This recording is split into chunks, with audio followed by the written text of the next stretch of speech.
BRS కార్యకర్తలపై అక్రమ కేసులు పెట్టడం కాదు, అభివృద్ధికి ఆమడ దూరంలోకి పడిపోయి నగర ప్రజలు అవస్థలు పడుతున్నారని, ఖమ్మం కార్పొరేషన్ అభివృద్ధిపై దృష్టి పెట్టాలని బీఆర్ఎస్ పార్టీ నగర అధ్యక్షులు పగడాల నాగరాజు, జిల్లా నాయకులు ఆర్జేసీ కృష్ణ, మక్బూల్ అన్నారు.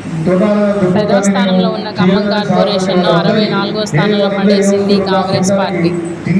అక్రమ కేసులు కాదు, అభివృద్ధిపై దృష్టి పెట్టాలని ఈ విధంగా తెలియజేశారు. ఏ ఒక్క కార్యకర్త అయినా ఆయన సొంత చేతులతో సొంత డబ్బులతో ఖర్చు పెట్టారా?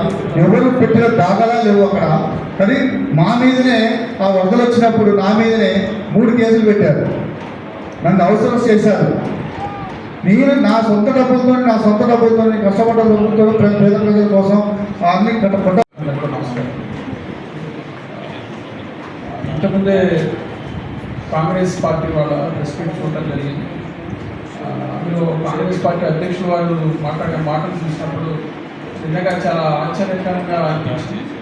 ఒక ప్రభుత్వంలో ఉన్నటువంటి ఒక కాంగ్రెస్ పార్టీ అధ్యక్షుడు ఆ మాట్లాడే తీరు చూస్తే నిజంగా చాలా బాధాకరం అనిపించింది. ఇంత దారుణంగా మాట్లాడతారా? ఎందుకంటే ఒక వ్యక్తి మీద మాట్లాడేటప్పుడు కొంత అవగాహన కలిగి ఉండాలి. ఇవాళ తోటరామరావు గారు అనే వ్యక్తి, ఆయన ఒక 4-5 టర్మ్స్ దాకా కౌన్సిలర్గా, కార్పొరేటర్గా పనిచేసిన వ్యక్తి. వాళ్ళ కుటుంబం కావచ్చు. వరదలప్పుడు అంటే కామన్ వరదలు అనేది 47, 45, 46 ఇబ్బందులు పెడుతుంది. లాస్ట్ టైం మరింత ఇబ్బందులు కూడా పెట్టారు. ప్రతిసారి కూడా అసలు తోటరామరావు గారు అనగానే అక్కడ ఉన్నటువంటి ప్రజలకి ఎటువంటి ఇబ్బంది కలిగినా కానీ అందుబాటులో ఉంటే వాళ్ళకి భోజనాలు అవన్నీ చూసే మనిషి అదే తోటరామరావు గారు.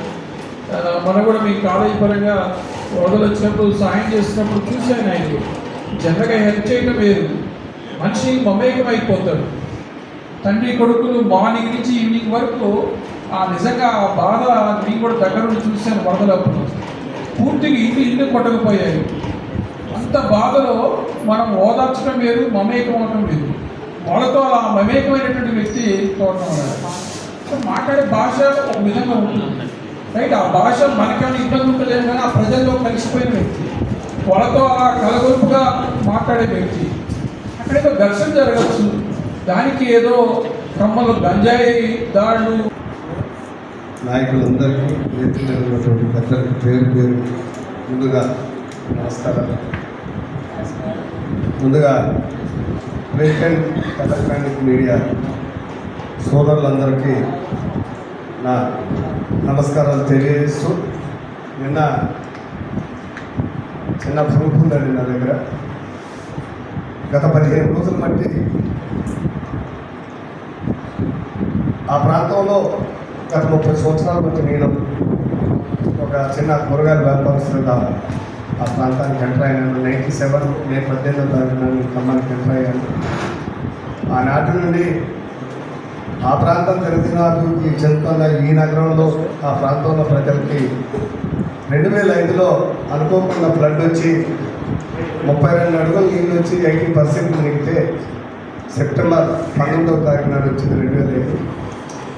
అప్పటి నుంచి ఇప్పటివరకు 10 ఫ్లడ్లు ఎదుర్కొన్నామండి.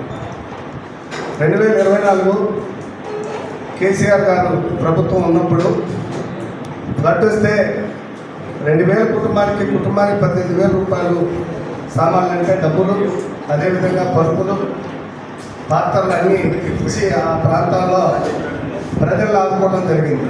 2023 ఆగస్టు 31వ తారీఖు అర్ధరాత్రి సెప్టెంబర్ 1వ తారీఖు 24 మొన్న పోయిన సెప్టెంబర్ 1వ తారీఖు నాడు 42 అడుగులు 42 సెంటీమీటర్లు 4 గంటల్లో వర్షం పడి ఇప్పుడు కామారెడ్డి మెదక్ ఏ విధంగా అతలాకుతలమైందో అదేవిధంగా అతలాకుతలమై ఆనాడు ఉన్నటువంటి ప్రభుత్వం నిమ్మకి నీరెత్తినట్టుంటే ఆ ప్రాంతంలో ఉన్నటువంటి టీఆర్ఆర్ సైన్యం అంటే సుమారు 250 మంది యువత సహాయ సహకారాలతోటి ఆ ప్రాంతంలో 460 మంది ఇళ్ల మీద ఉండాలని రక్షించడమే కాకుండా నా కొడుకులు 2 డాక్టర్, అదేవిధంగా ఒక బాబు వ్యాపారం చేస్తారు. వాళ్ళిద్దరూ సాహసించి ప్రాణ త్యాగాలకి సిద్ధపడి వాళ్ళ